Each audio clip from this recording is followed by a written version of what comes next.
Okay, I think we're ready to begin. Good evening, everyone. I'm Roland Watkins, Chair of the Arlington County Human Rights Commission. I'd like to welcome you and thank you for being here tonight at the 20th James B. Hunter Award Ceremony. The James B. Hunter Award was first given in 1999 and is named for former County Board member James B. Hunter, who dedicated many years to helping underserved groups access government services designed to protect their rights. The James B. Hunter Award goes to individuals, community groups, nonprofit organizations, and business establishments that promote cultural diversity and equal rights for all residents. In this spirit, the theme of tonight's event is Rise Up, Equity for All. The members of the Arlington Human Rights Commission are listed on the program. However, I'd like to recognize my fellow commissioners and request that all members of the commission stand at this particular time. Let's give them a round of applause.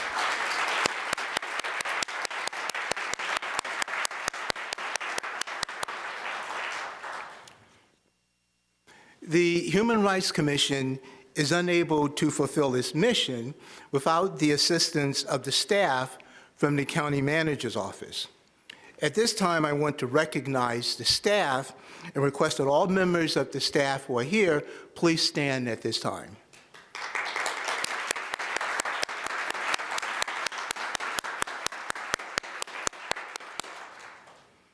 Last one. A special thank you to the James B. Hunter Planning Committee. And that's Susie. Please stand up, Susie. Latoya's in here. Jessica. Please stand up, Jessica. Helen, who is at the beginning of the room. Sukari, who is back of the room. Thank you. And Kyle Tibbetts. Kyle, please stand up. Thank you.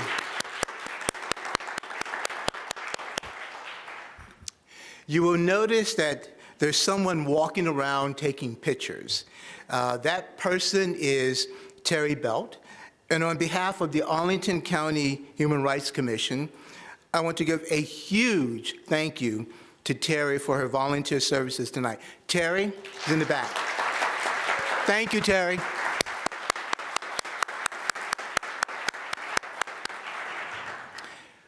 Now, each commission in Arlington has an Arlington County Board member who serves as the liaison with that commission. Our liaison is Arlington County Board member John Visak. I want to welcome John at this time and give him the opportunity to give any remarks. Arlington County Board member John Visak. John?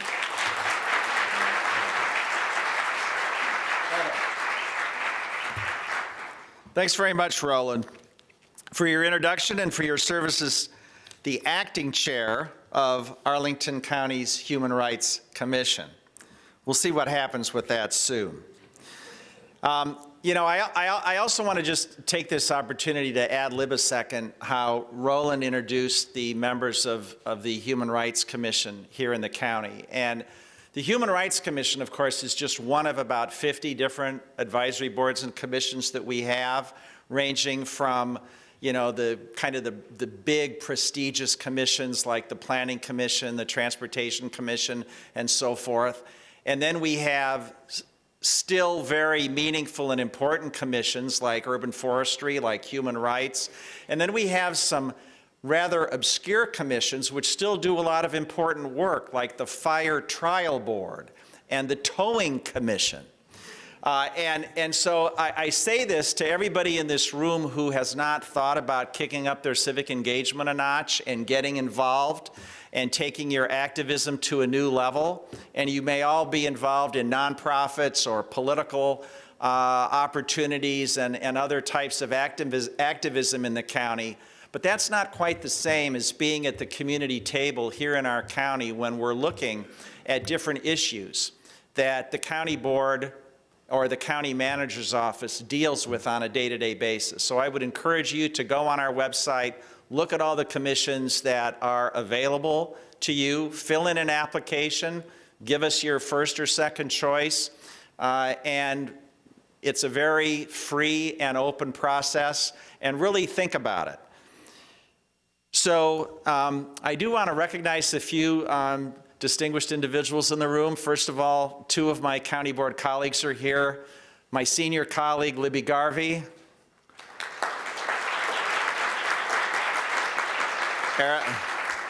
Eric Gutschall. There's at least one county board member, former county board member, who we see lurking about the premises now and then, Mary Hines. And of course, one of the honorees tonight, my former colleague, Jay Fisette. I don't know if there's any other former county board members here or not. Okay, so thanks to the Human Rights Commission for the work you do to receive, investigate, and reconcile complaints from those who believe that they have been victims of unlawful discrimination.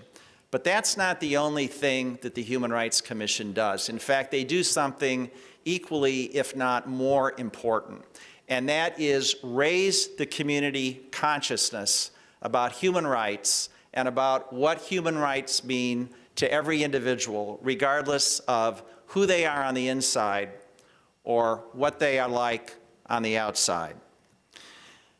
These include community outreach events that you have organized on issues pertaining to all manner of human rights. Events have addressed LGBTQ rights, hate crimes in Arlington, employment barriers to minorities, females, and people with disabilities. The other interesting thing about the Human Rights Commission, which I think is significant, just about more than any other of our commissions. We're here at 2100 Clarendon Boulevard tonight, and most of our advisory boards and commissions meet here. But one of the singular accomplishments that endures with the Human Rights Commission year after year is you go out into the communities and you have these sessions and these forums at places like the Walter Reed Community Center, Arlington Central Library, the Langston Community Center, Arlington Mill. You penetrate this community, and that is absolutely the right thing to do. So give yourselves a hand for that as well. So, in addition, the Human Rights Commission Equality Task Force has been instrumental in helping Arlington County provide the best possible services to the LGBTQ community by aligning its services and its programs to the Human Rights Campaign's Municipal Equality Index, an annual survey which looks at how inclusive municipal laws, policies, and services are to this community. And I'm pleased to say that once again, Arlington is leading the way across the country. We scored a 92. Is that right, Kyle? We dropped one or 2 points from last year, but it's the collective commitment of this county board that we're going to get you back on track, and we're going to reach 100 before long. And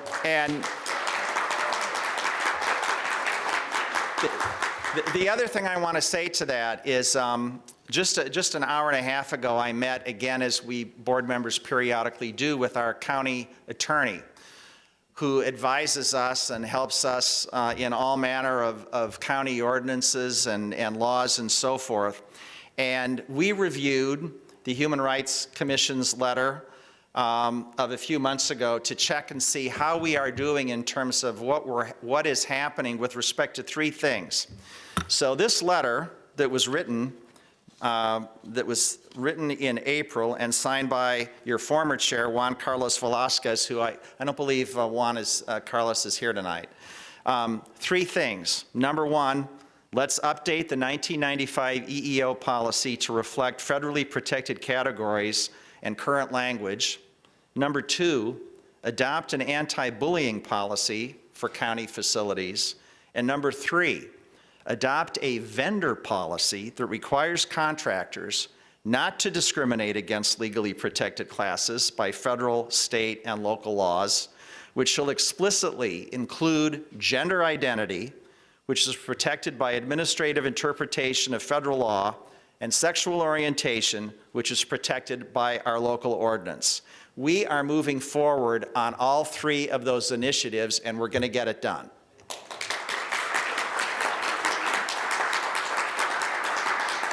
So, what else do you guys do?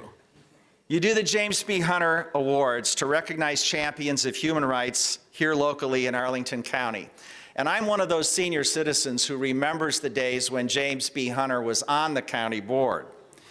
As the board liaison to the Human Rights Commission, it has been a pleasure to be a part of these efforts. The work of the commission is incredibly important to ensuring that Arlington County remains and builds on its reputation as an inclusive and welcoming community for every single human being that walks the face of this county. This is the 20th anniversary of the Hunter Awards, and the theme of tonight's meeting, as you just heard, is Rise Up, Equality for All. Tonight's keynote speaker, Professor Spencer Crewe, Clarence J. Robinson Professor of American, African American, and Public History at George Mason University, will be giving a keynote that I'm sure will resonate strongly with everyone. The James B. Hunter awardees really live this theme day in, day out. There are two community groups recognized tonight, awesome women entrepreneurs. Where's Karen Bate? And Arm in Arm. Where's Kelvin Manures? And by the way, I'm happy to say that I guess maybe it was about a year ago, I'm also liaison to Arlington's Community Criminal Justice Board, and we got Mr. Manners a seat at the table at the Community Criminal Justice Board, and that is important for civil rights and human rights in Arlington. And we have two individuals, one of whom I already mentioned, the Honorable Jay Fisette, and where's Marty Swaim? Okay, Marty. Congratulations. So, you're going to be hearing a lot more about all four of these individuals, but I couldn't help but rattle off their names and congratulate them. So thanks again. We're glad you're here. Enjoy your evening. Thank you very much.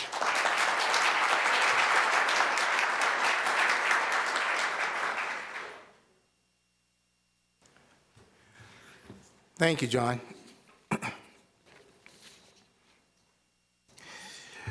One of the individuals who wasn't mentioned, who's here tonight, is the Arlington County Board, the county manager, Mark Schwartz. Where's Mark?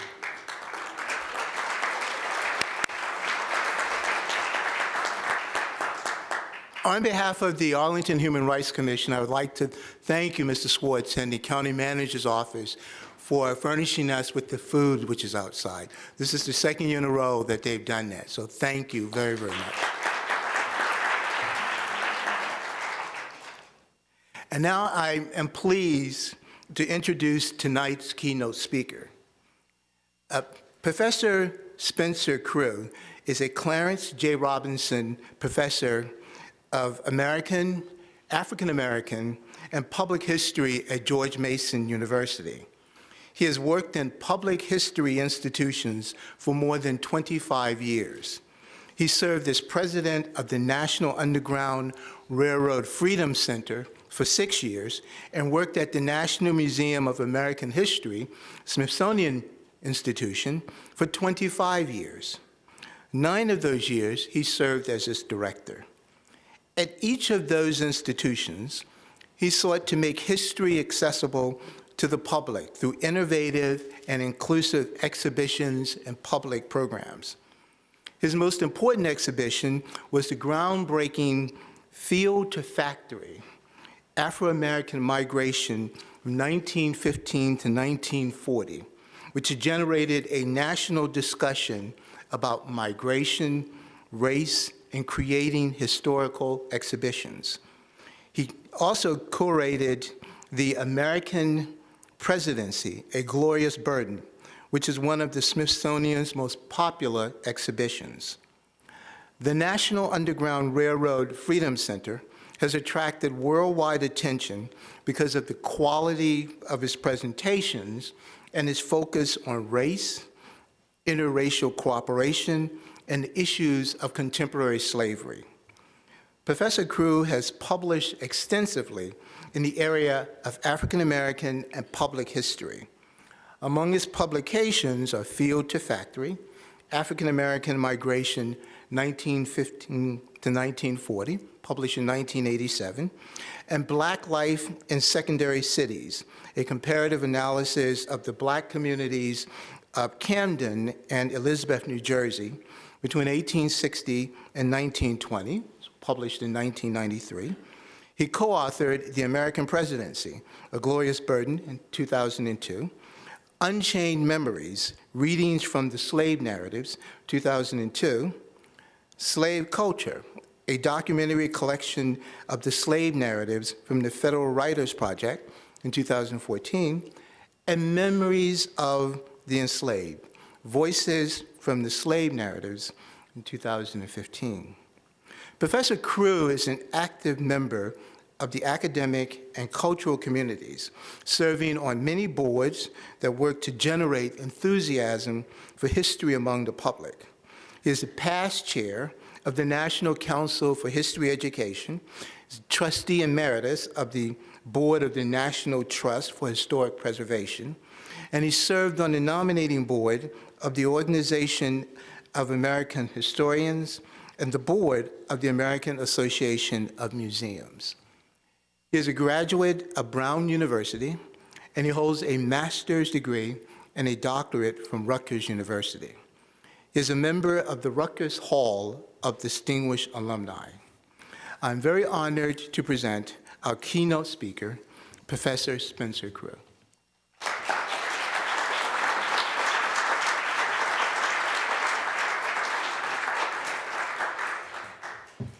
Good evening. That's a long list of stuff. I think it comes with getting to be older, so I think I'm going to try something a little bit different this evening. My students have been giving me a hard time about having notes, and they said I should be more electronic. So I'm going to try this tonight, and you're going to be my guinea pigs. So if it goes well, you can report back to them that I did all right, but if I mess up, don't tell them a thing, please. I've been here in Fairfax County for about 10 years and at George Mason for about the same amount of time. And one of the things that's really sort of grabbed my attention is trying to learn more about the local history of African Americans in Fairfax County and connected areas. And so the opportunity to come tonight to speak to you gives me a chance to sort of do more of that research.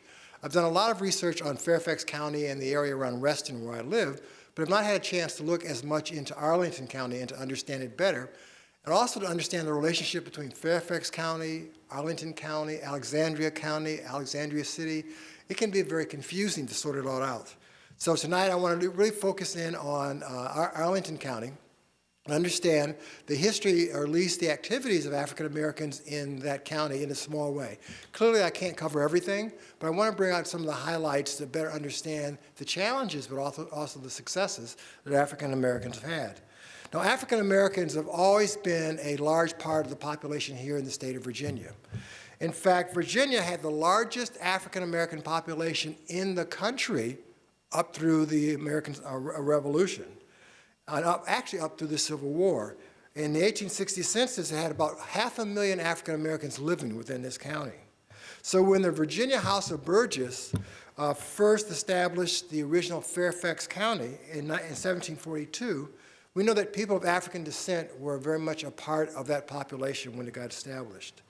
By 1782, the enslaved population in this county, Fairfax County, was 41% of the population, a large percentage of those people living here.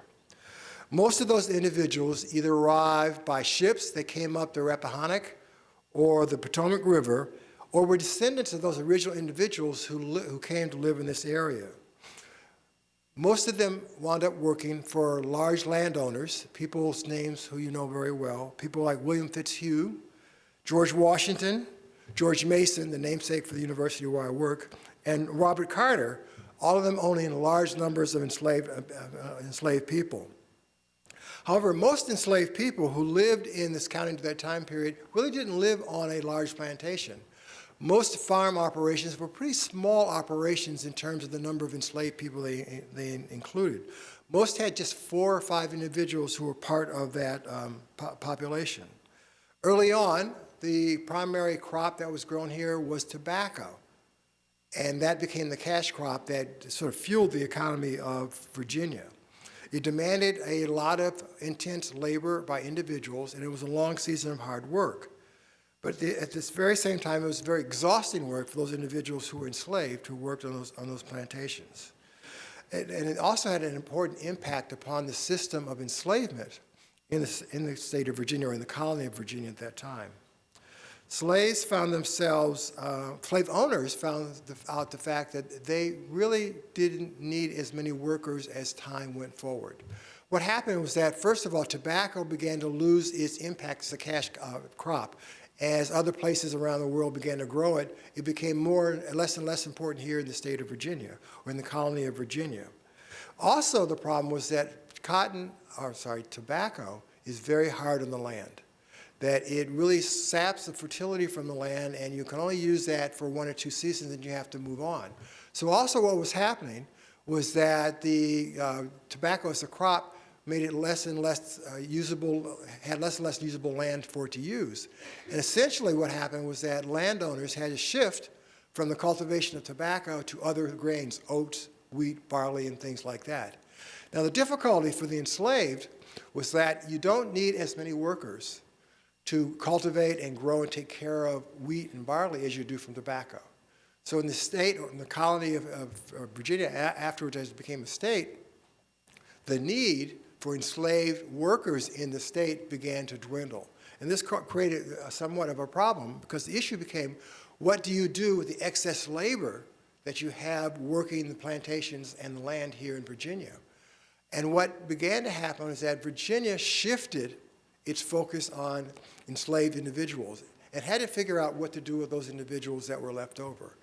And slowly but surely, what Virginia became was a nursery of slavery, as some people have called it. What happened was that with the invention of the cotton gin and the growth of the demand for cotton in northern industries in England and other places, that new lands began to open up in what is now the United States. New states began to appear, new territories began to appear, places like Georgia, Louisiana, North and South Carolina, Mississippi, and places like that, Texas, began to open up and become places where cotton was cultivated.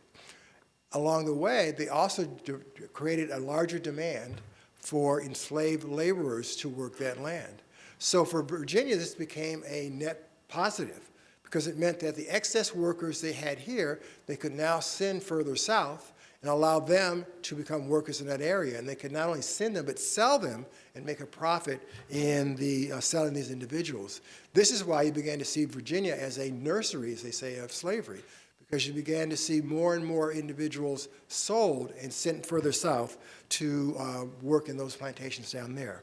In fact, the sale and the exportation of slaves in Virginia became a big business. Two of the largest slave selling operations in the United States were located right here in Virginia. One was called Price, Burt and Company, and the other was Franklin and Armfield, both here in the state of Virginia, actually nearby in Alexandria City. If you go there to visit, you can still see the building in which Armfield and Franklin operated. In fact, it's pretty ironic, because the building that they operated in is now the center, or the building, the headquarters for the Urban League of Alexandria. So the irony is interesting, but they understand that, and what they've done, I think, has been very wonderful, is they've created an exhibition in the basement that speaks about slavery and speaks about its role in the state of Virginia. So they're recognizing the history of the building, and also why what they do is so important in the country, in the nation as well. It's estimated that in Virginia, during this time of the exportation of enslaved people, that about 1,000 people per year, enslaved individuals, were sold and sent south. So you can see the population beginning to dwindle in size. And in fact, by the eve of the Civil War, the enslaved people in this state represented only 26% of the population. That's about 3,000 individuals. So at the start of the creation of Virginia, the African-American population was about 46%. By 1860, it had dwindled to 20%, and a larger part of this is the fact that people were being sent further south to work the plantations out there. But also, they weren't just enslaved individuals. There also was a pretty healthy free black population in the state as well. By 1860, there were about 1,700 free African Americans living in the state out of a total population of 13,000 individuals in the county. So you still have a pretty large African American population here in what is then Fairfield County. Now, in relationship to the county you most care most about, which is Arlington County, the largest landowner here during this time period was the slaveholder by the name of George Washington Parke Custis, who was the adopted grandson of George Washington and the grandson of Martha Washington. He owned an estate in what was still part of Fairfax County at the time. You've heard of him before? Yes? Okay. Have you heard of Arlington House? That was his originally. You think of it now as Robert E. Lee's house, but I'll show you how that connection happens. Well, he owns an estate that was, as I said, at that time still part of Fairfax County. And as a point of information, something that I learned along the way, it was trying to figure out what is the connection between Fairfax County, Arlington County, and Alexandria County in terms of the evolution of these places. Do you all know that already? And so I'm telling you something you already know, because for me, it was a real eye-opener. So let's just walk through this slowly, and I'll try not to confuse you or to confuse myself along the way. Now, originally, what is the Arlington County or Arlington area was part of the original city of Washington, D.C., that it was given to that city as part of the original surveying. In fact, there are some surveying stones here that were part of that surveying process. Benjamin Banneker, who lived in Maryland and was part of that group, was one of the people that helped lay the stones here. So originally, this area was part of Washington, D.C., and the hope was that it would develop economically as a part of the nation's capital. Well, that doesn't work out. And the businessmen here decide that that's not doing us much good. Let's sort of get Congress to give this land back to Virginia. And they do that finally in 1846. At that time, it still is part of Fairfax County, and it remains a part of Fairfax County for about 20-some-odd years. Finally, in 1870, it separates from Fairfax County and is then called not Arlington County, but it's called Alexandria County. But what happens is that people found that confusing, because you also had this city called Alexandria. You've heard of that, right? Okay. Well, the confusion was people keep confusing the two together. So eventually what happened, in 1920, not that long ago, a new name was given to the county of Arlington County. So this is how you wind up with the name Arlington County. But as the historian, trying to figure out how these things work together is really very confusing. But I think I finally got a handle on it, and I'll sort of share that with you as we go forward. As I said, Custis was the largest, probably one of the largest landowners in Fairfax County or Arlington County later during that time period. He had under his control over 200 enslaved individuals who helped build his home, work the land, and supply the wealth that kept him in good standing. It included a wide variety of individuals, some whose names we know and some whose names we don't know. Originally, the primary crop, as we talked about, was tobacco. But as was the case with other landowners, he had to shift over time because it wasn't making the kind of profit that he wanted.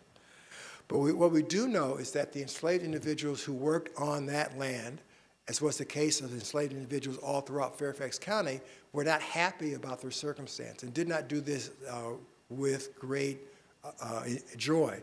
In fact, we have good illustrations of individuals who decided to escape to try to get their freedom. And we know this because of the many runaway advertisements you can find in the local newspaper, advertising people escaping and their owners trying to get them back. One of the ones that especially caught my attention was an advertisement that was offered by George Mason. He had an enslaved individual, a man by the name of Dick, who was a waiter in his household. But Dick wasn't happy doing that, and he ran away twice to try to escape from George Mason. The first time, he was recaptured, and local authorities captured him and then punished him by nailing his ear to the pillory and then sending him back to Gunston Hall. That would have been enough to discourage me from thinking about running again. But this did not deter Dick, because later on we find out that he has disappeared from the rolls of George Mason's home, and we believe it's because he's run away again, this time successfully. Running away also had a challenge on the land of Custis. When Custis died, 2 of his sons, Clarence and Clarence, were enslaved. Clarence was the oldest, and Clarence was the youngest. Clarence was the oldest, and Clarence was the youngest. When Custis died, 2 of his sons, Clarence and Clarence, were enslaved. Clarence was the oldest, and Clarence was the youngest. ownership of the property went from him to his daughter, Mary Custis, who was married to a man who became famous later on by the name of Robert E. Lee. Many of the enslaved people on that plantation were under the impression, according to what Custis had told them many times, is that when he died, they would get their freedom. And unfortunately, he dies with a great deal of debt. And Robert E. Lee is then tasked with the role of trying to figure out how to pay off these debts and to make sure that this farm itself is not sold away. And to do this, he begins to hire out many of the enslaved people to different parts of the state to try to generate enough money to pay off those debts. But the enslaved people didn't appreciate this. They had heard they were being promised their freedom, and they wanted it to happen right away, not tomorrow. They didn't want more empty promises. And in fact, there were 2 or 3 individuals who finally decided that they're not going to wait any longer, that they were going to run away and get their freedom. But also they were going to run away to Richmond, Virginia, where their family members were. One of the things that Custis was very careful about was trying not to separate families. When Lee took over, he had to do that in order to try to generate money to pay off the debts. And this also did not make those who were enslaved very happy. So these 3 who ran away to Richmond to join their family. And in fact, Lee does put out advertisements trying to find them. He eventually does recapture them, and he brings them back to the plantation itself, and he punishes them by having the local sheriff come and whip them for having had the audacity to try to run away. Now, not only enslaved people lived at Arlington House during this time period, there were also free individuals who lived there as well. What we want to understand is the variety of stations for enslaved individuals. Free African Americans lived on that plantation, and probably the most well-known of them is the Syphax family. Charles Syphax was a free man who married Mary Carter, who was an enslaved woman who came to the Custis house from Mount Vernon. When she married Charles, she was given her freedom by Custis. And then they lived and worked at Arlington House, a estate where they had 5 children. So you have a mixture of individuals living on the lands of Arlington House, some enslaved and some free. And they have descendants that still live here in Arlington County. You probably have heard of the Syphax family in one setting or another. However, the Civil War brought important changes to Arlington House and to this area that we know as Arlington County. The Lees had to leave Arlington House soon after the start of the Civil War. He decided to join the Confederacy and had to leave because they were so close to Washington, D.C. In 1863, the land just south of the house became home to a large number of enslaved African Americans who, learning about the war and believing it was their chance to get their freedom, fled the plantations, and many of them landed in this area, settling down near the Union Army, near Washington, D.C., where they could have their freedom. Their settlement was called Freedmen's Village, again, a place I'm sure you've heard of. It was supposed to be a temporary home for a wide variety of enslaved individuals who had gained their freedom, with the idea that you would get education, you would get training, and then you would leave and go other places where you could then settle in and start a new life. But the reality is that this is not how it worked. Many people decided to stay there and not leave for a long period of time. Many wound up spending several years there rather than leaving. The land itself was eventually bought by the federal government at a tax sale because the Lee family lost control of the land itself during the course of the war. Subsequently, it became the home for a large number of African American families in Freedmen's Village for several decades going forward. Also, the federal government created a cemetery for the war dead of about 200 acres of the plantation, a place that we know of now as Arlington Cemetery. It's interesting to note that one of the individuals who worked to bury many of the dead who were buried at Arlington Cemetery is a man by the name of James Park. He was the son of an enslaved couple that worked at Arlington House and was born there as an enslaved person himself. And he helped, as I said, create some of the early graves that were dug at Arlington Cemetery. When he dies, he's also buried there on the cemetery grounds. In fact, he's the only person who was born in Arlington House who was buried in the cemetery itself. So he has a very unique distinction. Finally, in 1900, the federal government is able to push the people who are living in Freedmen's Village off the land and force them to go other kinds of places. What happens is that it becomes more and more of a place that developers want to get hold of and to turn into something different. They feel it's land that they could use better. And the federal government finally, after years of trying to encourage and push people off the land of Freedmen's Village, are able to do that. And the village is closed officially. At this time, about 38% of residents in Arlington were African Americans, so you have a pretty good-sized population here in 1900. And also what happens is that there emerges in Arlington County several African American communities, some of which are a result of people moving away from Freedmen's Village and trying to find new places to live. Among the most notable ones that I was able to find were places such as Green Valley, now called Nook, is that right? Knock? Like knock knock? It's not spelled that way. That's right. But I'll take your word for it. You're the experts, all right? Johnson's Hill, now Arlington View, and Butler Homes, now Penrose, in the areas around Columbia Pike. So these aren't the only ones, but some of the larger areas for African Americans that emerged during this time period. Unfortunately, during most of the part of the 19th century and well into the first half of the 20th century, Arlington pretty much neglected these African American communities that emerged from Freedmen's Village and after the war. It spent a minimum amount of money on the schools that were provided for African Americans. It would not give licenses to many black businesses that wanted to get started there. It refused to pave the streets in their neighborhoods. It would not provide water or sewage or pipes into these neighborhoods at all, so that they existed, but it's in some ways they were the orphans of the county because they were not getting much attention. One of the communities, I think, which best exemplifies the problems faced by these communities is the community of Arlington View. It first was established in the 1870s along what is now Columbia Pike in Arlington Ridge Road. Do you all know that? I live in Reston, so this is all Greek to me, okay? By the 1800s, there were several houses in that area. They had a school, the Jefferson School for African American students. As I noted before, though, it was not a very well-maintained school because the county was not putting money into it. It was overcrowded, and it lacked the facilities available at other schools. In fact, it was half the size of a similar school in the white community.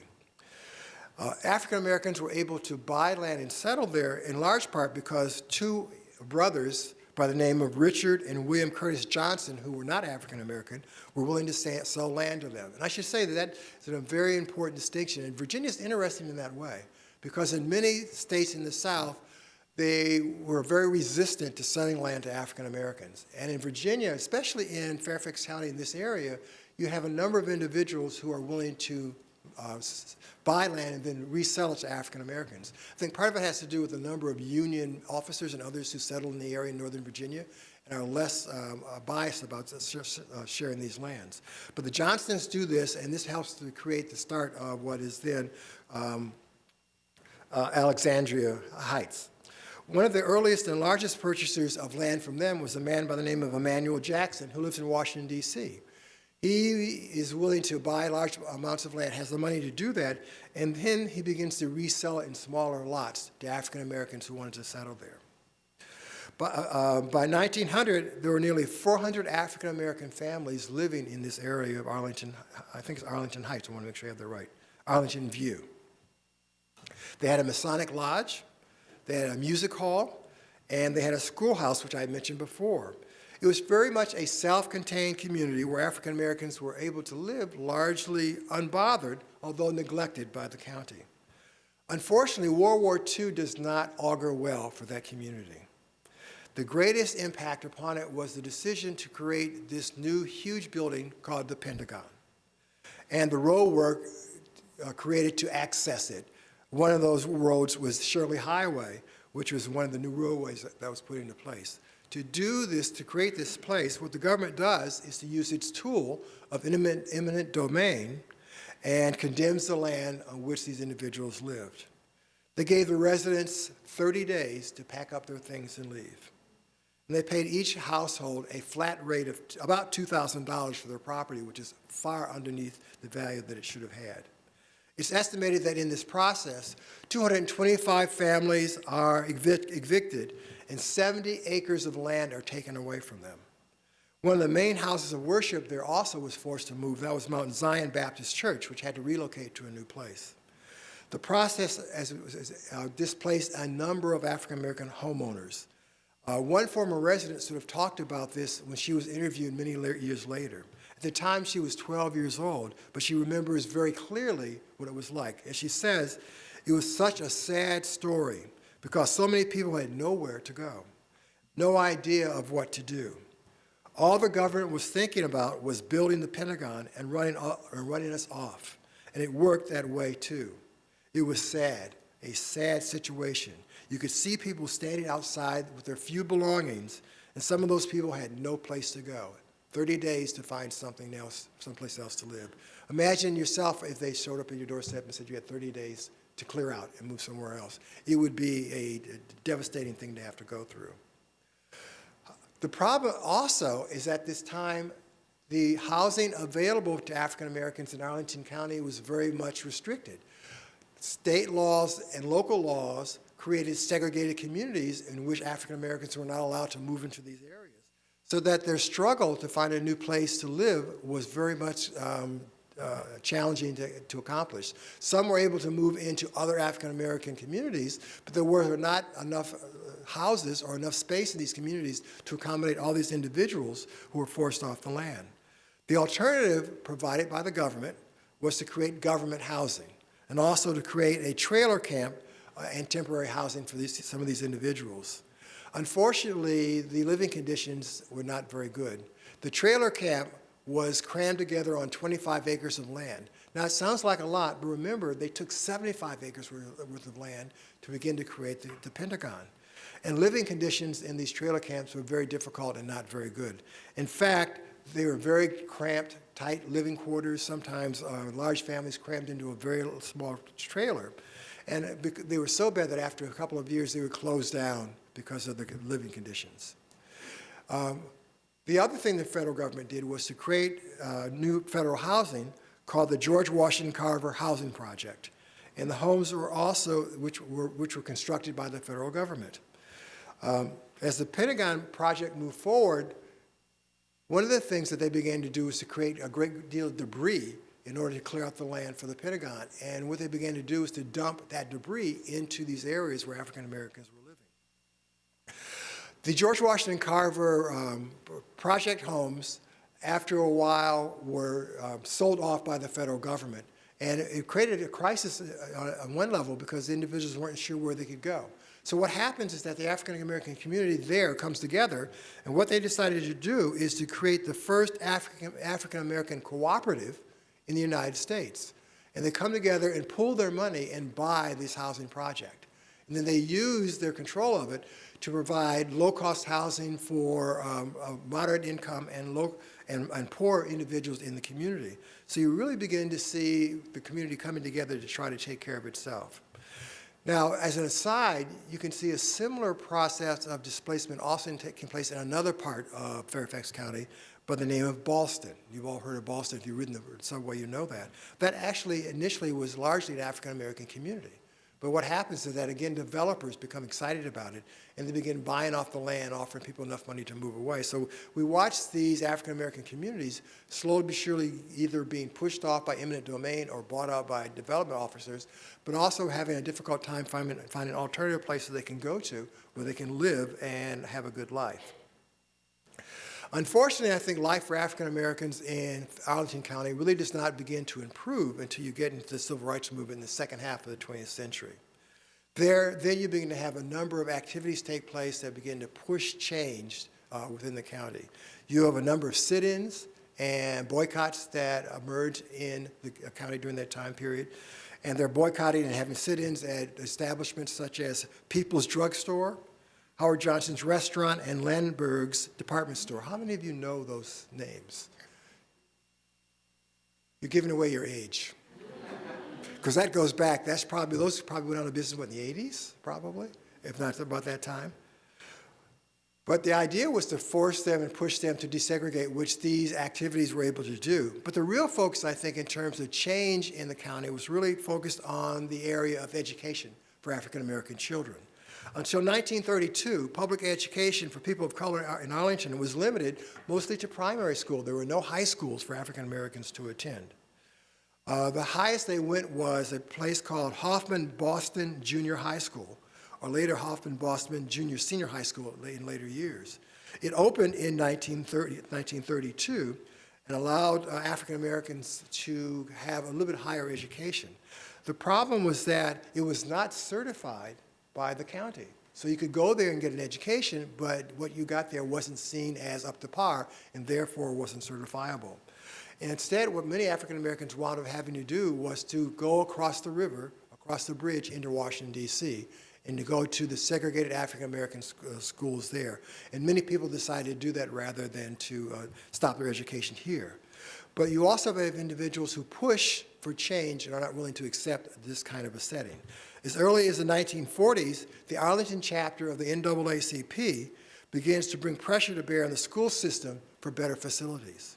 In 1947, they bring a suit against the Arlington County Public Schools, saying that the education provided for African Americans was not equivalent to or equal to the education provided for white citizens in the state or in the county. Now, this fits in with a larger set of strategies created by the NAACP, where their first idea is maybe we can't end segregation, but we can make separate but equal, which is the rule of the land, in fact, separate and equal. And maybe it'll make it so expensive that the schools, rather than trying to create separate and truly equal facilities, will just merge them. And this was part of what they had in mind. Well, in Arlington, the first response was, look, we will then put more money into the schools to try to make them work better. And they did begin to funnel more money into them. They still weren't equivalent. So in 1950, the NAACP here in Arlington County again brings suit against the school system to equalize educational expenditures. This builds and finally becomes connected obliquely to court cases brought before the Supreme Court that result in the 1954 Supreme Court decision of Brown versus the Board of Education, which says that separate but equal is no longer acceptable. And this then puts pressure on Virginia and on Arlington County to begin to look differently at their schools. Now, as you may know, Virginia does not respond to that court decision very positively. They created a system of massive resistance in which they refuse to, in fact, equalize the schools. In fact, they shut down schools rather than to do this. And this goes on for several years. It's not until the late in the 1950s that you begin to see change take place in Virginia. And in fact, the first changes in terms of educational equivalency and integration happened right here in Arlington County. In February of 1959, several years after this massive resistance activity in Virginia, and as a result of further suits brought by the NAACP, integration comes to the high school here in Arlington County. 4 students, 2 girls and 2 boys, accompanied by 85 Arlington policemen, go to the school to integrate it. I'm trying to find the name of the high school. That's correct. You're right. Stratford High School is where they go. You're right again. Okay. Don't tell my students. They think I'm perfect. This happens in February of 1959, and what's important is that it's the first school to integrate in the state of Virginia. So Arlington County has that on its side. And I think what it does is to mark the first steps towards change, both in Arlington County and in the state of Virginia. And these changes begin to move forward slowly but regularly into the future. And in fact, you can see a number of other firsts that are beginning to take place. In 1967, they hired their first African-American police officer, an officer by the name of Irving Comer, who died not too long ago. And I was just reading in the newspaper recently that Arlington and Northern Virginia's first African-American female battalion chief of the fire department, Tiffany Wesley, was appointed in September of this year. So you're beginning to see some change taking place. Many years later, but change comes slowly, but it comes, well, hopefully. I think this marks continuous efforts and pressure by African Americans and by their allies to move more and more towards equity in the county itself. And the kind of work that you're doing, I think, helps to move that forward. This is a county, as you well know, that is increasingly diverse. I was just looking up the statistics, and from what I found out, 63% of the population is white, 15% is Hispanic, 10% Asian, and 8% African American. So the African American representation in the county has slowly dwindled over time. I don't know what to read from that, but it's an interesting thing for us to think about. But I think by talking about African American history, what I hope to do is to point out the importance of understanding the challenges that people have faced in past years. What are the roadblocks that were put in the way, and what were the steps that people had to take to try to work around those roadblocks? And what can we learn in terms of applying strategies to prevent this from confronting other groups that come before us? I think that the strength of history is that it allows you to draw lessons from the past and to find creative ways to embrace change for the future. I don't believe history repeats itself, but I do think that history can give us some guidelines about how to think about the future. And what I hope is that the words I've shared with you tonight, the things I've learned about the history of African Americans in Arlington County, will be a small step along the path of the kind of work that the Human Relations Commission does, and I think the direction in which you want to head as a county into the future. Thank you.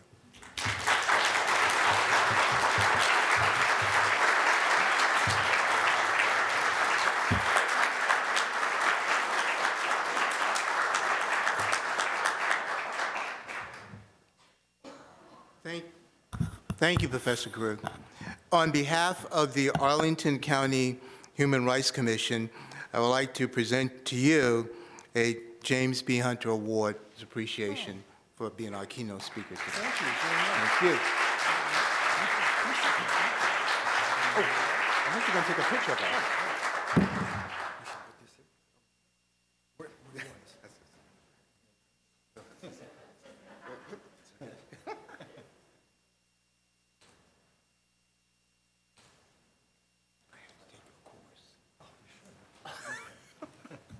We have fun.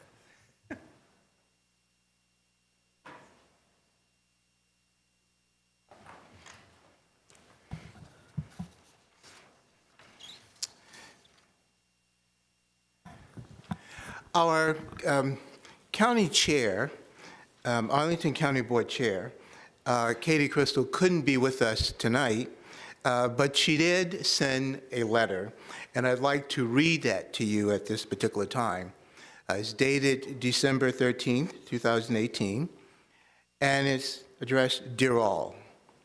On behalf of my colleagues on the Arlington County Board, I am writing to extend sincerest congratulations and gratitude for the recipients of the 2018 James B. Hunter Awards.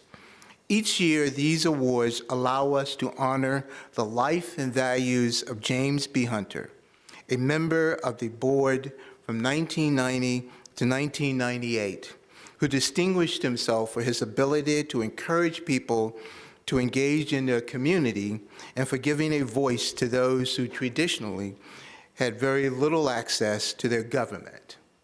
In Arlington County, this ceremony also marks our annual recognition of Human Rights Day, celebrated around the world on December 10th, as a global reaffirmation to our commitment to the advancement of human rights. Each of the individuals and organizations recognized today represent the very best of what Arlington has to offer. Fisette, Marty Swaim, Arm in Arm, and the Arlington chapter of Awesome Women Entrepreneurs each exemplify the advancement of human rights in our community and reflect our shared values of strength, compassion, and social equity. Through their work, each of tonight's recipients have done their part to make Arlington County a better and more inclusive community for all. Congratulations to tonight's recipients, and sincerest thanks to them for their dedication to our community and its members. Sincerely, Katie Crystal, Chair, Arlington County Board.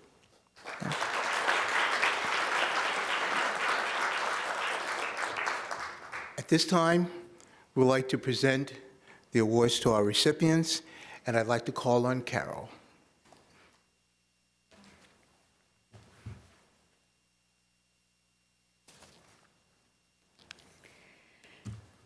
Jay Fisette received his undergraduate degree from Bucknell in political science and earned a master's degree from the University of Pittsburgh in public and international affairs. He believed that public service was a noble calling, more so after the assassination of Harvey Milk, California's first openly gay elected official, who was assassinated while serving on the San Francisco Board of Supervisors. Jay was living in San Francisco at the time, and he moved to the Washington, D.C. area in search of a job, a home, and love. Arlington County has helped Jay fulfill that goal, and he remains happily married after 5 years to his life partner, Bob Rosen, who he wed on their 30th anniversary. Bob.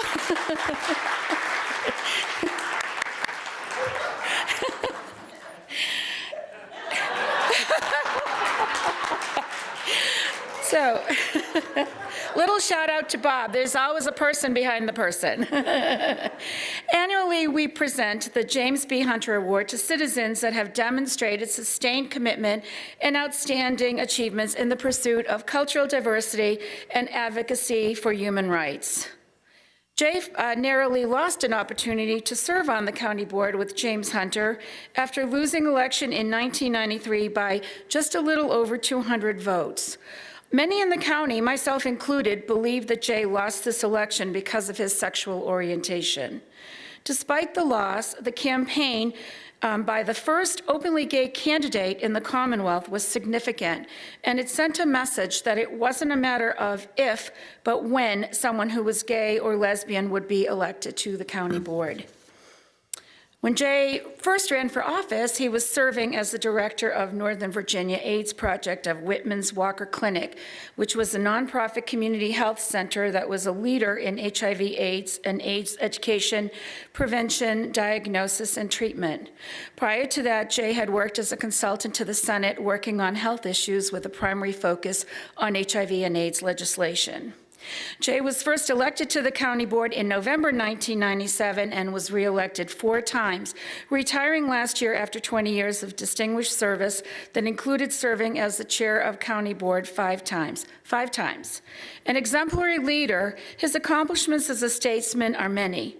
Jay protected our fiscal strength, ensuring 17 consecutive years of AAA bond ratings for the county, one of only 45 counties in the nation to do so.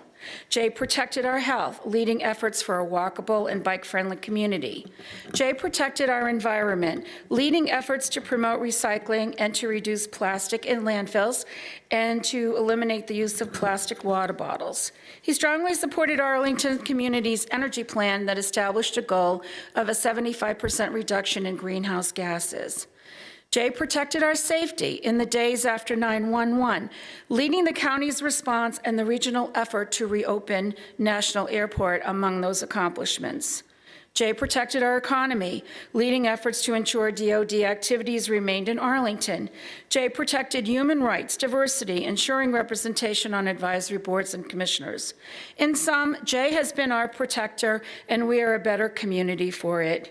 He helped transform Arlington into one of America's finest communities, and in his last year as chair alone, Arlington was ranked #1 city for millennials, #1 best city to live in without a car, #4 best place to live in America, and our schools were recognized as top 10 elementary schools in the Washington, D.C. area. Together, we come to recognize Jay as a protector of human rights. Indeed, not just a protector, but a champion of human rights. Jay has been described as a revolutionary figure in the history of Arlington County. His election in 1997 marked the election of the first openly gay candidate in the Commonwealth. Through his years of service to our community, Jay has helped the aged through work with the Arlington Retirement Housing Corporation at Culpeper Gardens. He's helped the disabled through his work with AIDS and HIV, young people through his work with the schools, multicultural families through his work for affordable housing, and he's fostered cross-cultural opportunities through his work with the Arlington Sister Association. His courage in running as an openly gay candidate in Virginia has opened the door for other aspiring LGBTQ civically minded citizens. His tireless advocacy for the LGBTQ community includes serving as a board member for Equality Virginia, the Vote No campaign against the Marshall-Newman Constitutional Amendment, the chair of the Northern Virginia HIV Consortium, chair of the Virginia Organizations Responding to AIDS, and a volunteer gay men's peer counseling program and AIDS Walk. Jay lives his life by his core values of privacy rights, diversity, individual dignity, and compassion. Today, we honor and celebrate Jay for his devotion to his community, his advocacy for opportunities for all, for affordable housing, for immigrant and LGBTQ rights, for walking the walk and talking the talk. Please join me in welcoming Jay Fisette to receive this award.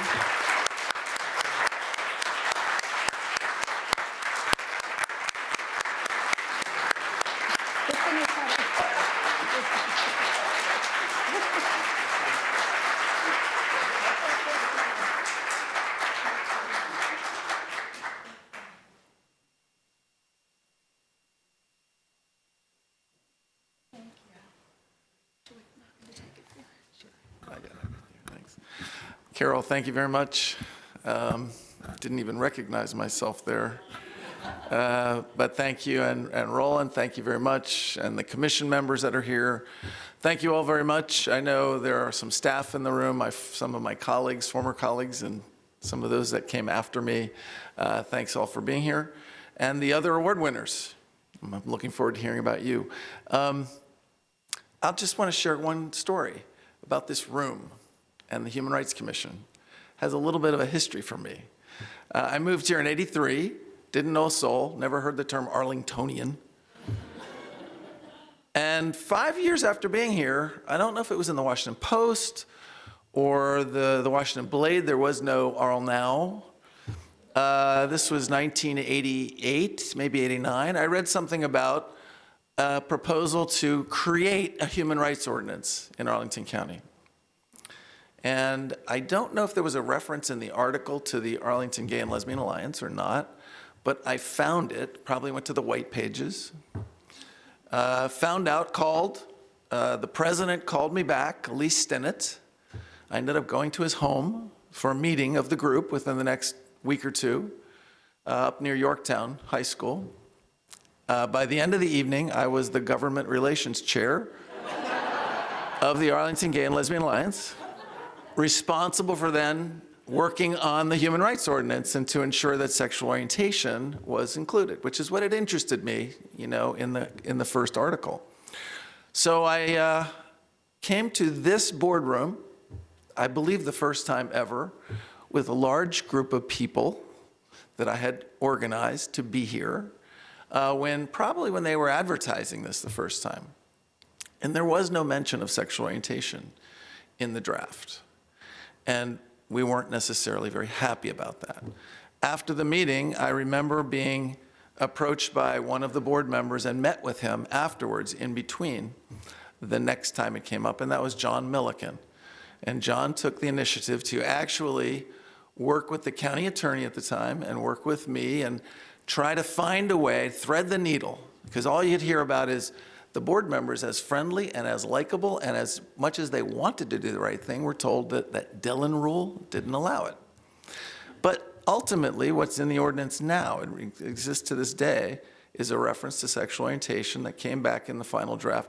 So you could file a claim based on that discrimination, you could investigate it, you could get a proposed remedy, but you still cannot enforce it if that is the basis of the discrimination, because still by state law, the Dillon rule precludes us from going that next step. Well, the other fun part of the story is that, so the second time I came in this boardroom and testified, and I was the first one up from the community to speak, the board members, and I have been there, so that you sense everything's supposed to be over, everything's calm now and everybody's happy because a compromise has been found. And I got up and I wasn't happy, and I still was critical of this. I recognized the compromise, but was critical because this was a half a loaf. This wasn't a full loaf. This wasn't fair, it wasn't equitable, and we wanted to convey a message that this would be something for the months and years ahead we would continue to fight for true equality. The image I will never forget is Ellen Bosman's face sitting right in the middle of the room. And when I didn't get up and just say, thank you, just everything was rosy and great, she looked shocked. And Ellen was an amazing person. This building is now named after her. But to hear someone from the gay and lesbian community that was respectfully appreciative but not satisfied, just at the moment didn't sit that well. Over the years, we've continued to work on things. By the time I got on the board, honestly, there wasn't anything left to do that wasn't already done that we could legally do, so the effort really had to switch to Richmond. So I will leave you with this thought, just that Arlington remains, from the time I got here and to today, a beacon in this region for human rights. It is a place where we have a history of being a welcoming community, welcoming of people's differences, and that is a core virtue of Arlington County. There is a recognition here that whatever our differences, whether that's your gender, your race, your gender identity, your ethnicity, your disability, whatever that difference is, that it is in fact a part of this community's strength, not its weakness. So we work hard to find those common things, which are far greater, far more important, and far more bountiful than the differences.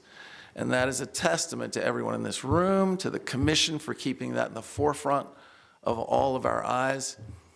And I think in this time, it behooves all of us to continue to hold accountable the people we vote for and the people we elect, the people that lead us and keep us, and make sure we continue to move in the right direction, on the right track, and honestly, get us on the right track on the national level. So I appreciate this honor. Thank you very much.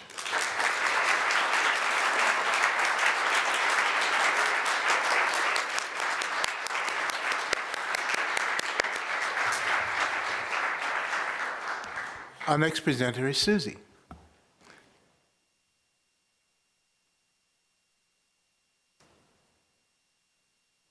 Good evening. My name is Susie Lee. I'm one of the commissioners on the Human Rights Commission, and I'm really pleased to introduce the next James B. Hunter awardee, Marty Swaim. Marty was a social studies teacher with Arlington Public Schools from 1984 to 2001, and she's a co-founder of Challenging Racism, an organization that's based here in Arlington. I recently heard her share about her experience while she was teaching at Wakefield High School, and when she was there, she was asking about why there are these achievement gaps between white and non-white students, and she understood that much of the answer to that question was rooted in various levels of racism. And this prompted her starting Challenging Racism in 2004. The vision of Challenging Racism is to dismantle the interactions and structures of racism by creating a deep understanding of institutional racism and a passion to end racism in oneself, at home, at work, and in the institutions of the community. Since 2004, Challenging Racism has been holding year-long workshops to teach people in Arlington, Virginia about issues surrounding race. And it started, as I alluded to, as a parallel effort to the Arlington Public Schools, and has grown to provide information to parents, schools, other community organizations, work groups, and others. And the organization very recently became a 501c3 organization, and the board voted to appoint Marty as its executive director. So they've started to expand their work and have also been doing some efforts nationally. I've heard from multiple people when we were doing the nominations for the James B. Hunter Award, and Marty's name came up several times, and I had not met Marty, so it was such a pleasure for me to meet her and speak with her about her efforts. And mostly, I'm really struck with how she's inspired so many people in Arlington. She really sparked and nurtured a number of white allies in our community by equipping them with the skills to have these conversations. And I think, as we heard with our keynote speaker earlier, it's really important to remember the history. I think this country tends to be ahistorical when we think about our history with race and talking about racism, and it's important to focus also on anti-Black racism. As a person of color, I hope to be an ally around that conversation as well. As a non-Black person of color, I hope to be an ally around this conversation. And I think Marty's really walking the walk to do that, to build the allies in this community. And it's really important to normalize the conversation about not just race, but racism, and speak it and call it and say it explicitly for what it is and what an important part it plays in our day-to-day living today. So anyway, I'll stop there, and I just wanted to call Marty up to congratulate her and just realize that she's really exemplary of what the James B. Hunter Award is. And so, Marty, thank you so much, and come on up and get your award.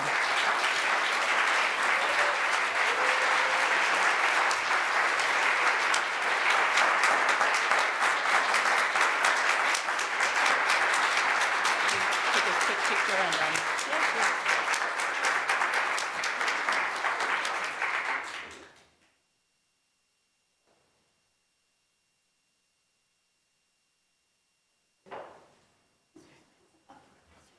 Okay, thank you very much.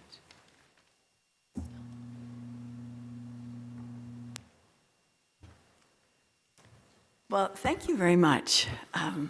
It's a little overwhelming to stand in front of such a large group of people and talk about this subject that, as you very kindly said, is dear to my heart. I'm, in fact, truly, truly grateful to the Human Rights Commission for this award for many reasons. I'm grateful because the award acknowledges the importance of eliminating racism to all of us in Arlington. I hope that this may begin a conversation about what actually eliminating racism might look like. The award also gives public recognition to the work of keeping these conversations going over time. Sometimes the work of co-facilitating groups for challenging racism learning how, for those 13 years, was actually hard in ways large and small. Just a small example, the conversations are usually 7 to 9:30 on weeknights. That has been a lot of late nights in really dark Arlington Public School parking lots with a cart full of materials to load into the car. And even with the help of my co-facilitator, this is really not my favorite time or place. And some years, to be honest with you, doing the conversations was lonely too. Because I did not often meet people who looked like me who took seriously racism and its terrible impacts on all of us, white people and people of color. Therefore, your affirmation of this work by this commission is encouraging to me and to my colleagues who've developed around this work. We appreciate encouragement. I want you to know that for me, the work is no longer lonely because of those colleague facilitators and participants who have joined it. Together, we have created a diverse community and a space of honesty where we work to be anti-racist individuals, to support the social justice activities of people of color and of white people, and to educate more white people every day about racism and support each other in that work. For that matter, I'm especially grateful for this award because it gives me a chance to lift up for your acknowledgement the parents and facilitators who built these conversations, particularly in the last 5 years. How they did this is a good story that I'd like to share. For 8 years, I co-facilitated a single group each year. And in the spring of 2013, the group of parents at Oak Ridge Elementary School finished challenging racism conversations, and at the last session they said, okay, now we know all this, what do we do next? And I said, so you decide, and I will help. And those parents, some of whom are in the room, and I'm going to recognize them in just a minute, Michelle Chang, Tao Lei, Leah Matterall, Tanya Talento, and the next year, Swanson alums Ellen Fitzgibbon, Tish Jenkins, and the next year, Alicia Puente-Cackley and Monique Brown, and then many others since, are the reason that I'm here today and that they're here today. These parents expanded registration, they built a website, they shot a video, they learned to facilitate, and they doubled and tripled that single group. So in 5 years, we have multiple groups. As you referenced earlier, a 501c3, enough money to pay off staff, only 3 days a week, but still staff. A written book and a facilitator's workbook and facilitator's handbook on race and racism that most participants find persuasive, if not transformative. These alums are a hardworking group, now 100 strong. And I would like all of the alums who are in the room and those other people in this room who have supported us through their time and treasure. Could you please just stand?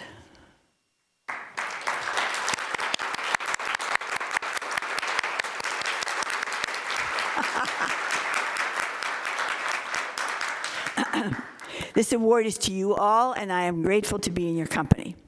Finally, I'm grateful for this award because it gives me a special opportunity to speak to the larger Arlington community about where we are now and where we might go in order to end racism. Earlier speakers have talked about the ways in which Arlington County has contributed to progress in this matter. Since I work in conversations about racism, I take it as part of my job to point out to you what we still have to do. When Paul Mastrand and I began these conversations 15 years ago with the support of Cheryl Robinson, who was then the APS Director of Minority Achievement, we wanted to build what we called a healing community. In a healing community, students and adults of color can talk about and heal from the ways that they experience unfairness and discrimination. In such a community, white people not only understand the root causes of racism and its consequences, but they can have conversations with their family, friends, and workplace colleagues about race. Diverse communities can hear and listen to each other's stories.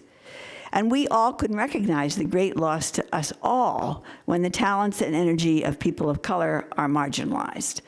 And this is the healing community that we envision.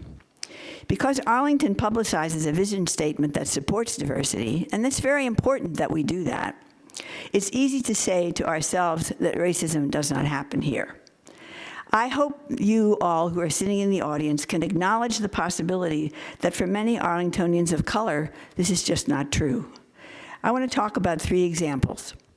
First, in these challenging racism conversations in Arlington in 15 years, I have never met an adult person of color who did not recount experiences today, yesterday, or a month ago, in which the Arlington white person speaking to them communicated directly or indirectly that they, a person of color, was a lesser person.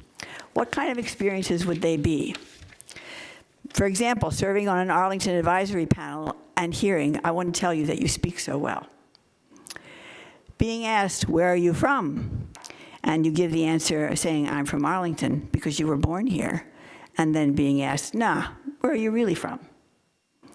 Being asked by a passing driver, "How much do you charge for mowing a lawn?" when you are mowing your own lawn. Being asked by a realtor to please finish cleaning the downstairs when you are the buyer coming to check on the home.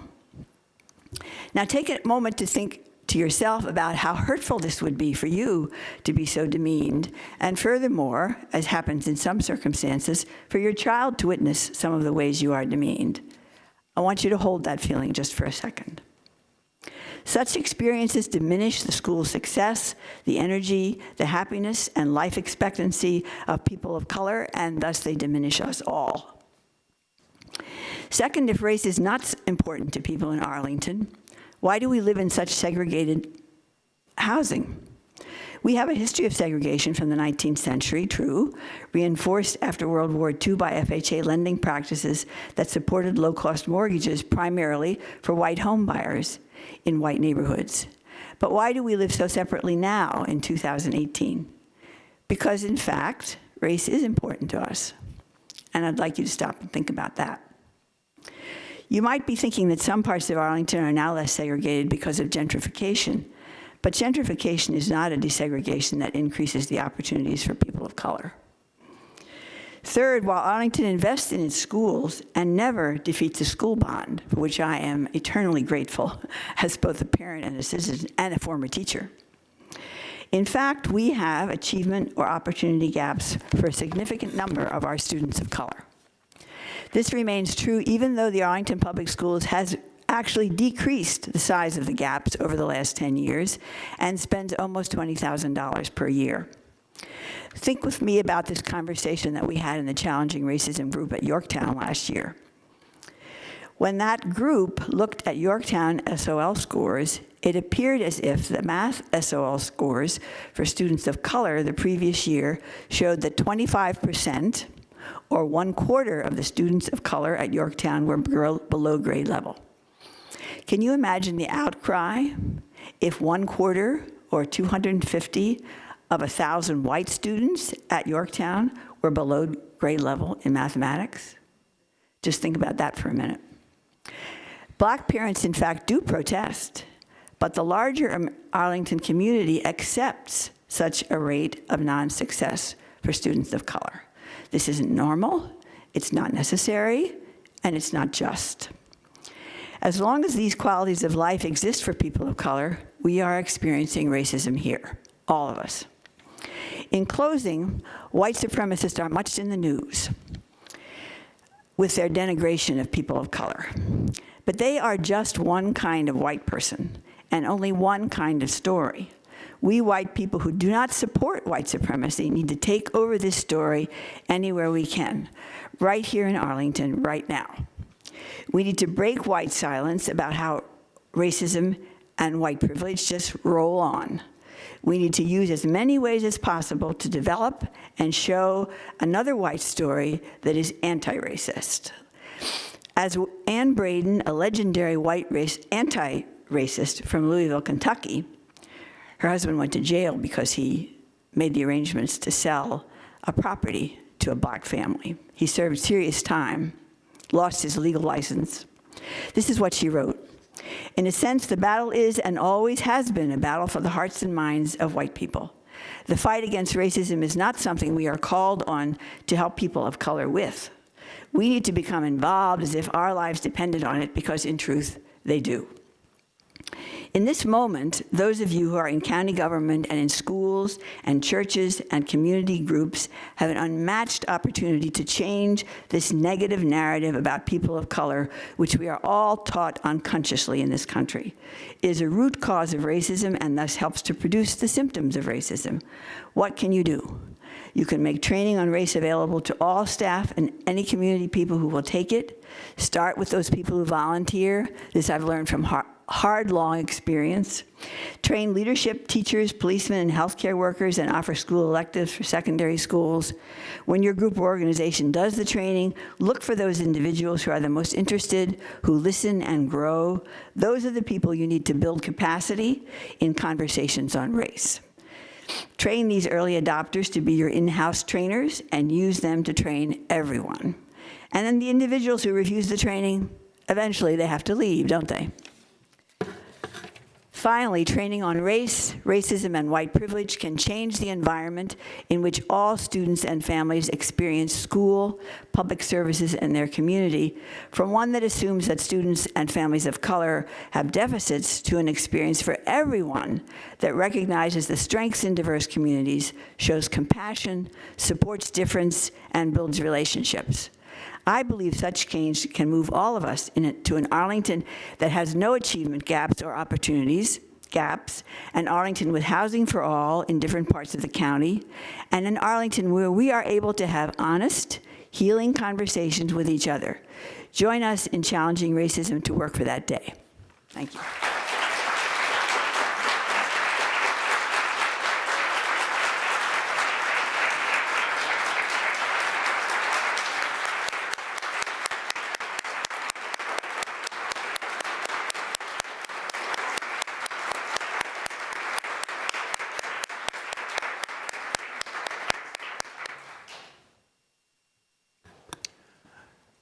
Next commissioner is Jessica.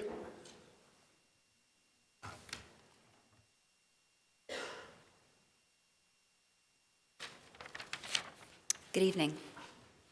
My name is Jessica, and I'm an Arlington resident and member of the Human Rights Commission.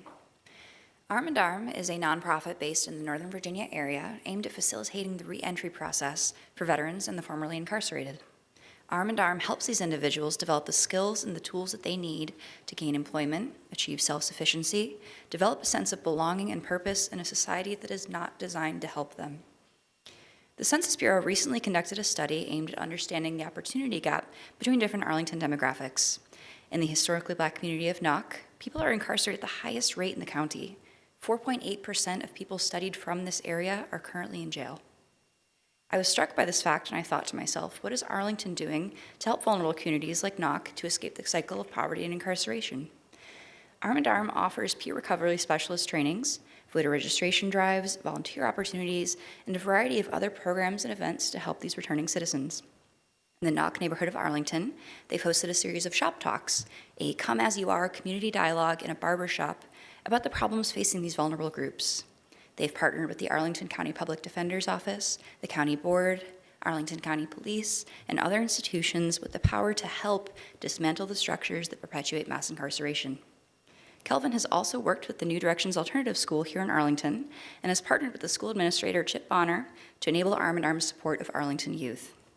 I'm honored to present, in purpose, the James B. Hunter Award to the founder of Arm & Arm, Kelvin Manners, for his commitment to supporting Arlington residents in their journey to recovery and self-betterment.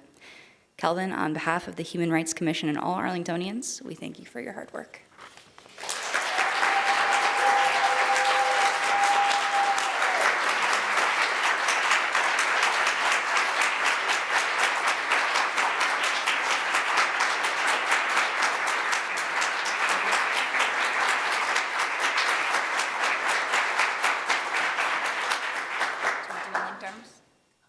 Linked arms?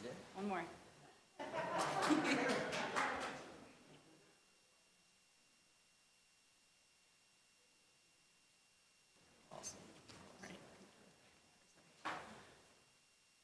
Wow. Thank you so very much, Jessica. It's a great privilege to be here. I guess the biggest part of the privilege is this. I came home from federal prison April the 8th of 2014, and I came home from federal prison on fire, ready to help people who have had lived life experiences just like mine. I had my very first drink of alcohol at the age of 6. I remember that. I remember the whole incident because it's relevant and I talk about it regularly on a daily basis at trainings that I do regularly.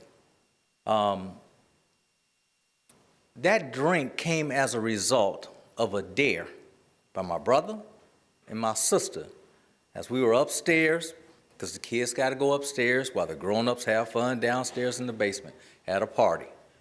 And my brother and my sister dared me to, well, we all dared each other to go downstairs and get a drink.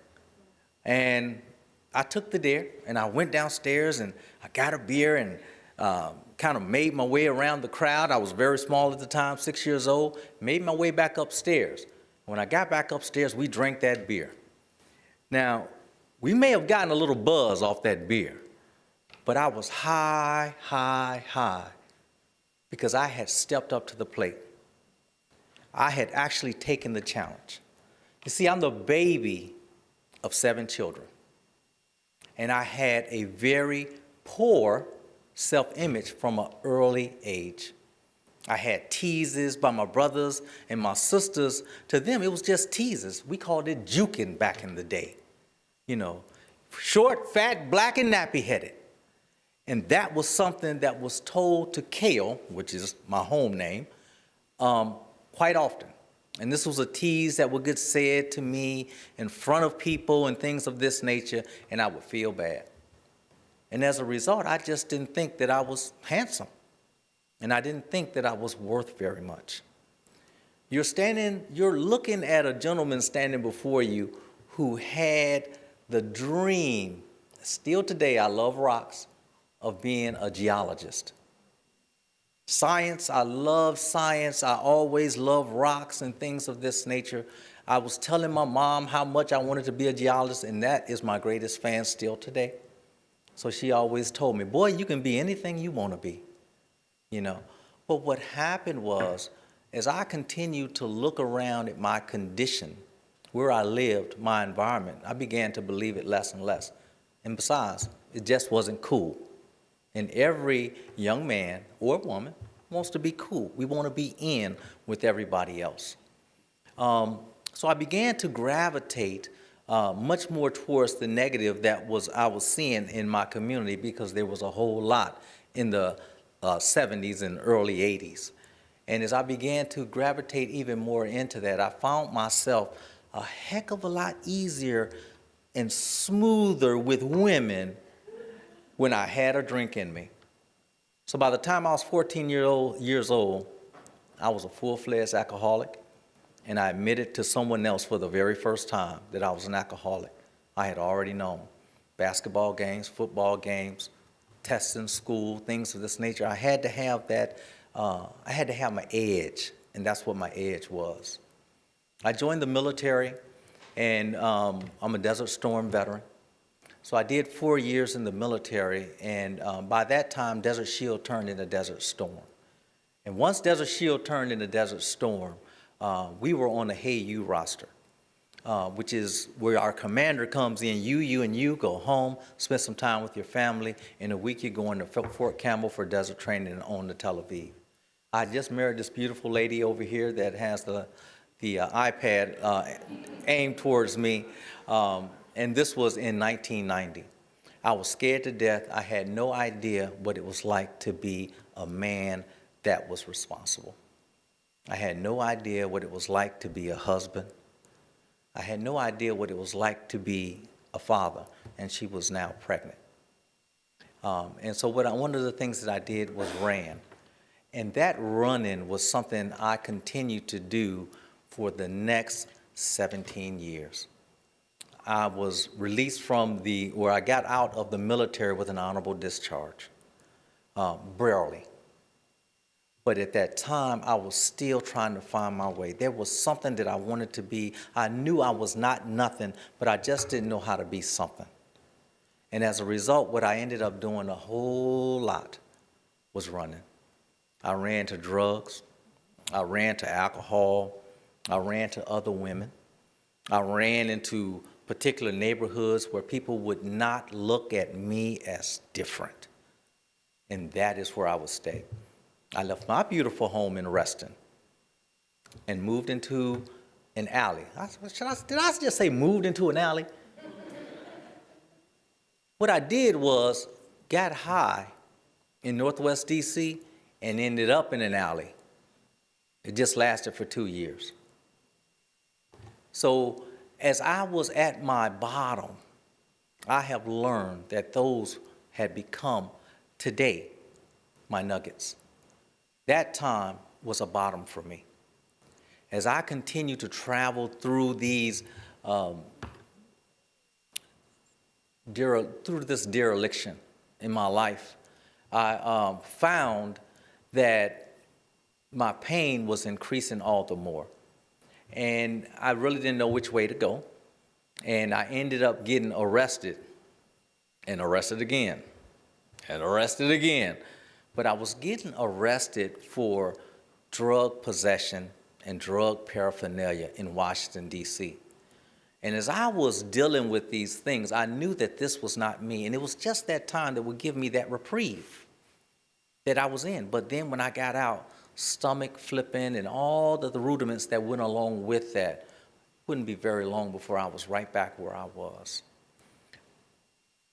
May 21st of 2006, I used my last drug or alcohol. I was arrested at that time, and the judge said to me, son, you standing before me for charges you're due to come before me for in 30 days. And I told him that I was an addict. He helped me to get into a program, and I'd love to say that I just went into a program once and I was good.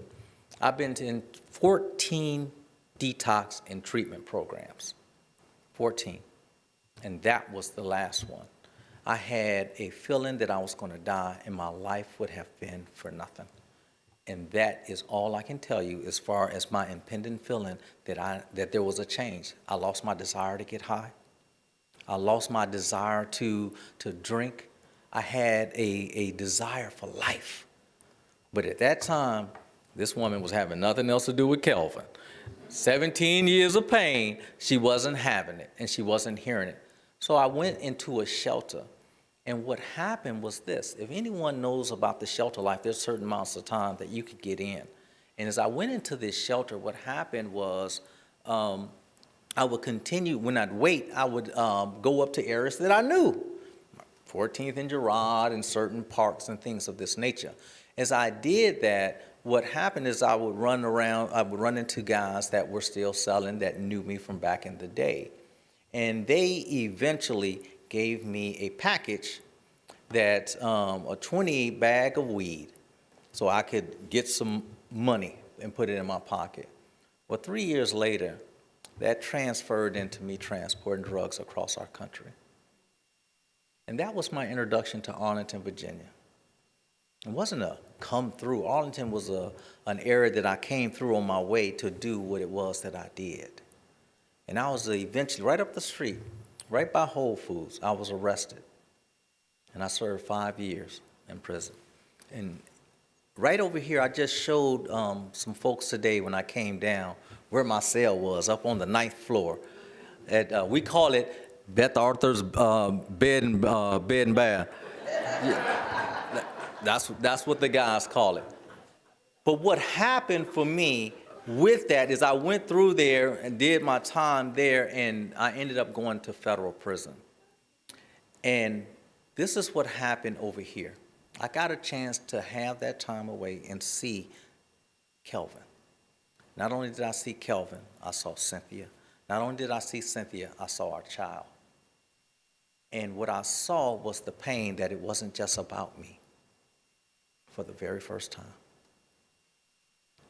It just wasn't about me and trying to escape. Other people were in pain as well. And what happened was I started striving. I started fighting against it. You know, at this time, I had not used drugs or alcohol. I sold them to make a living, to be somebody. And what I did was talk to, at that time we had a reentry counselor that used to come by, and I talked to her about what I was dealing with at night, because at night my stomach would flip and I would miss and long for the lifestyle. Oh, I would miss it. But what happened is, as a result of talking with her, she says, "Kelvin, won't you write something up?" And that's where Arm in Arm initially started. It started as a support group for drug dealers, because I knew I wasn't alone in that. When I went to federal prison, we began to incorporate more people. We began to, not only drug dealers, but individuals who were incarcerated for felony convictions of murder, individuals who had been bank robbers and things of this nature. I came home from federal prison, as I said, April the 8th of 2014, and I had a packet in my hand that may have been a little bit thicker than this, and it said Arm in Arm. And I went to the jail, and I went to the courthouse, and I went to OAR, and I was going around all these places saying, I can work with returning citizens. I can work with returning citizens. I can make a connection. I know what's going on with them. And I eventually came across a lady, Dr. Carol, and her last name is slipping me, from Wilson Boulevard Christian Church. And she said, "Well, let's go, Kelvin. Let's go." And that was the very first Arm in Arm meeting, which was a group at that time at Wilson Boulevard Christian Church. Since that time, I ran into a gentleman, his name is Dr. Taylor, Alfred Taylor, and he says, "You need to come down to Knock, and you need to talk to the folks down there." And the first thing that I did was this. I took a survey down there and simply asked, who do you think is the problem target population? And I had some numbers on there.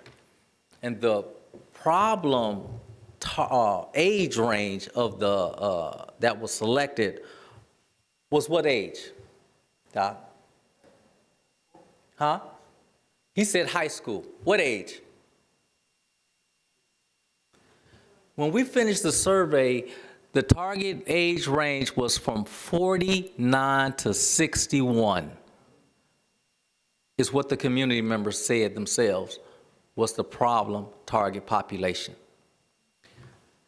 We started our it was support groups then down in that area, and we started outreaching down in that area, talking with people. And our biggest connection was simply our lived life experience, sharing who we were, and our linguistic connection with individuals, meeting individuals where they are. And we began to make great connections with individuals, and individuals began to come on board with Arm in Arm. Today we have at Lomax AME, Tuesday nights, 6:30 to 8, an awesome support training that is held right there. Now it's called Game on the Line Immersion Training, where we do cognitive work as well as somatic work to help individuals deal with the trauma that they face. Not so much as someone's been shot and things of this nature. Much of the trauma is what we believe about ourselves and how we refuse to step outside of that, because if I take this suit off, then what the hell would I be? And individuals are afraid. And I love to say that many individuals are younger, but still today the average age of individuals in Arm in Arm is 45. 45. That's why I connected with New Directions, because that we are now not only focused on the intervention and reentry, but what about the prevention?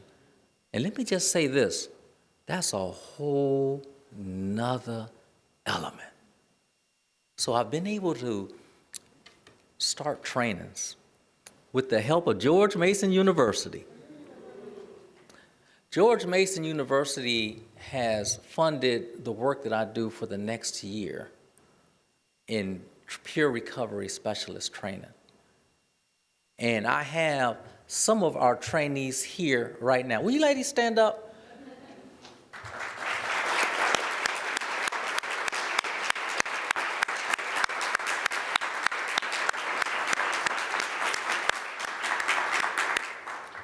I also have at least one member of our Arlington Game on the Line immersion training. Will you stand up, sir?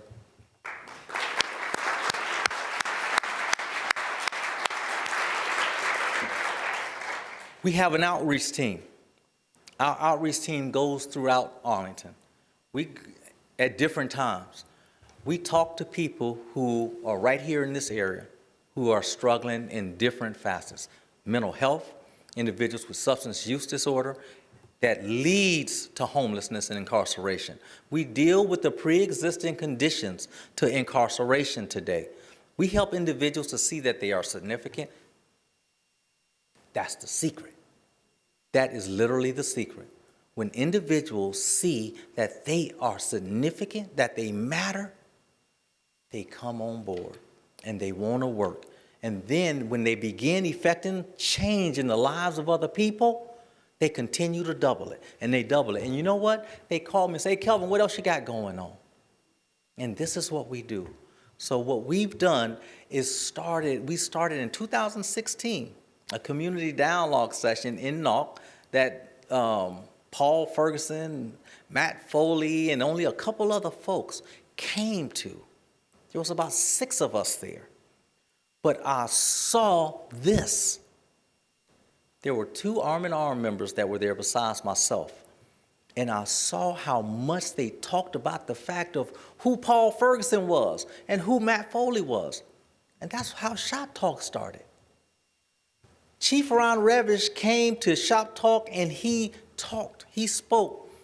Members of Arm in Arm were talking to their mothers and grandmothers. Hey, I was beside the chief of probation. That's when I started getting them, come on, John. I asked John to come. I asked Katie to come. This is what it's about, because in order to have a whole and a healthy community, it's going to take us all. It's going to take absolutely every one of us. We can be health or have a semblance of health, but we won't be whole if we're missing those brothers and sisters that have certain challenges or looks or lifestyles or categories that are just not like us. So that's why we have the dead epistles, who no matter what is always available. We have people like Mr. Spain, who's always available and offering a helping hand. These are the things that are so necessary for us to be whole and to be healthy. We have to come together.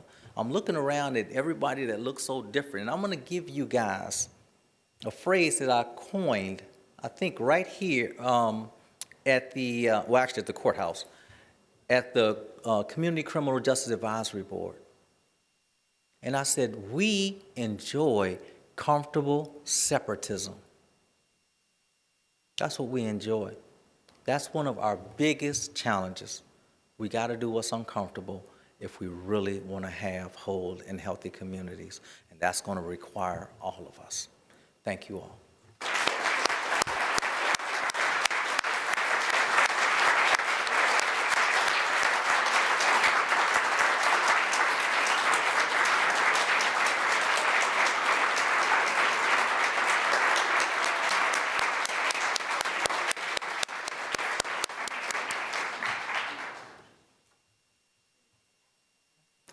Helen.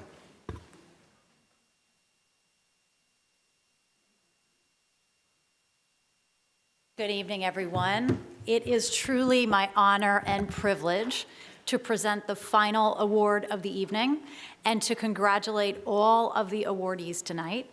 Tonight's final award goes to awesome women entrepreneurs. Now, we have heard a lot about how incredible our community is tonight. And even in a wonderfully progressive community like Arlington County, there's still significant barriers to entry for women business owners, okay? In 2014, there was a US Senate report on entrepreneurship in this country. And what that report found was even though women business owners represented 30% of small business owners, they're only getting access to 16% of small business loans. Right? The report is finding as well that small women-owned businesses lack access to government contracts. They lack access to the same types of counseling, training, other opportunities in business development that male businesses, their counterparts, are getting.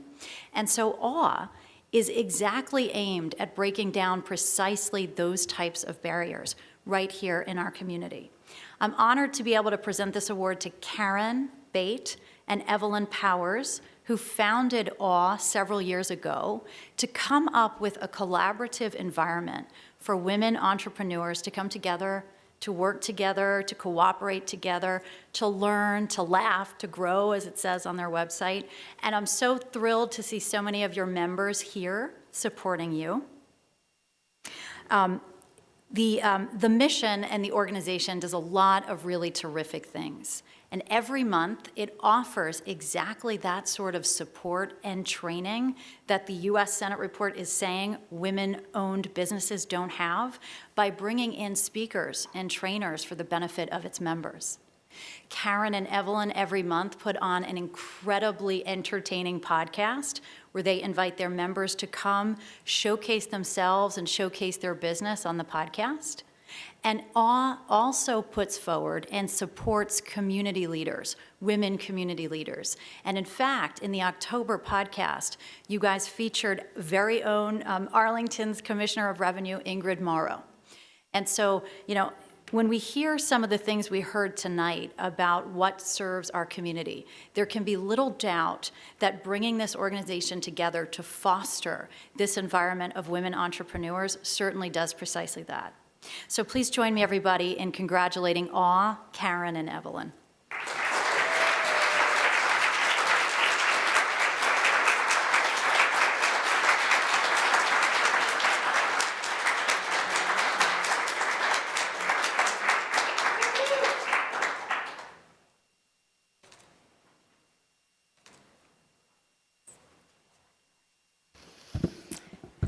Thank you so much. We are so honored to be nominated and recognized with this award.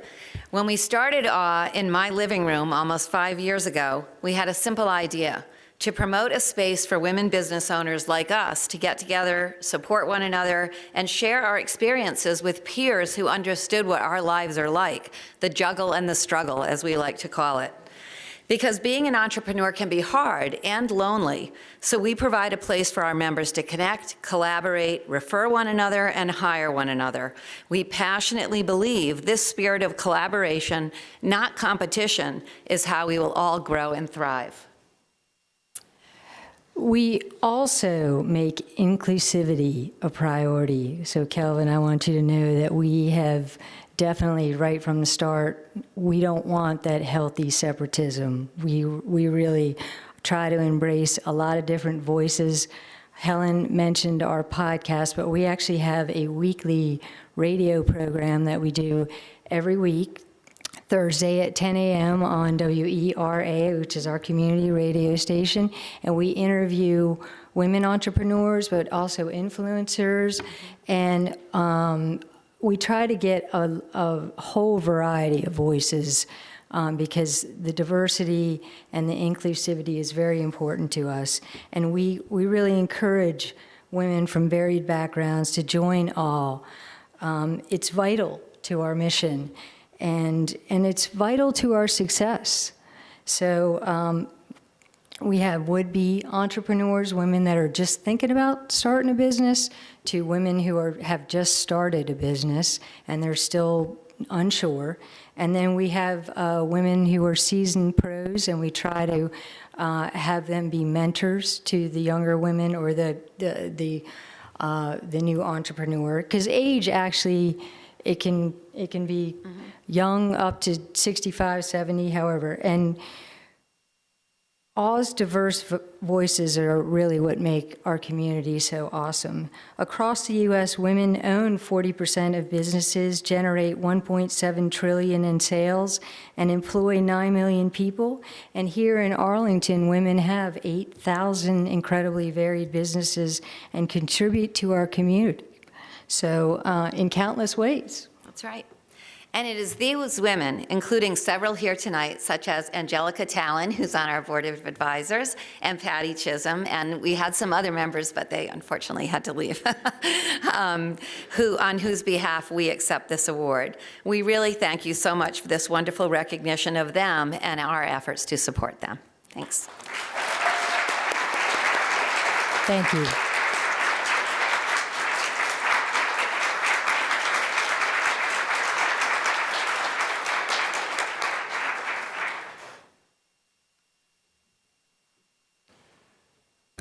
As you can see, we have some incredible individuals and organizations here in Arlington, and it's always good to recognize excellent work.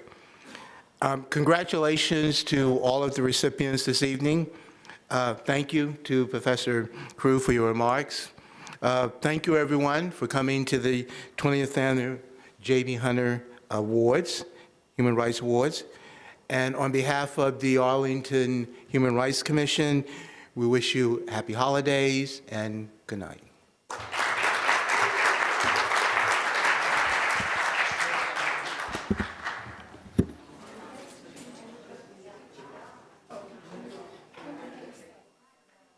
Hi. Could we get a commissioner picture, and maybe with the awardees too, if you don't have to run out, but the commissioners come up, please. Oh, thank you. Oh my gosh. Yeah, no, it's good. Excellent job. Yeah, you did great, really.